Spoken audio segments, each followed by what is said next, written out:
नमस्कार दर्शक बंधु अमीय बाणीर अध्याय 460 को मु स्वागत करुछि सस्मिता सतपथी। दर्शक बंधु धोखा तो कहीं जड़े दे थाए किंतु सेथिरु जे कष्ट आउ विश्वासघातकता मिली थाए ता द्वारा घृणा समस्तंक उपरे होई थाए।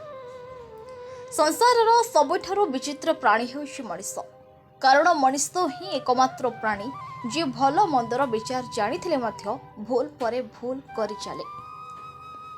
टंका हेउछि छोट मुद्रा, स्वास्थ्य हेउछि बड़ मित्र, प्रेम हेउछि भाग्यस्थली मुद्रा, किंतु संपर्क हेउछि एक सोना मुद्रा। एहाकु सुरक्षित रखंतु।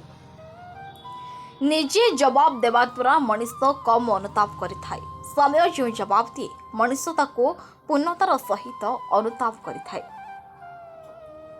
महाशिक्षा दिए काली शब्दटी भूल को सुधारी थाए। जगाई चेतना मनिष प्राण रे आगु को बाट कढ़ाए। काहाकु बदनाम करी खुशी हेबा उचित नुहे, कहीं ना से खुशी भविष्यत रे आम दुखर कारण होई न जाऊ। कथारे अछि जे पांचे परर मंद ता मंद पांचंती गोविंद। छोट छोट भूल ठारो बंचिबाको प्रयास करो, कहीं ना मनुष्य बड़ बड़ पहाड़ नुहे बरम छोट छोट पत्थर कारण तले पड़ी थाए। किए खराब किए भल ए सब आम मन उपरे डिपेंड करे।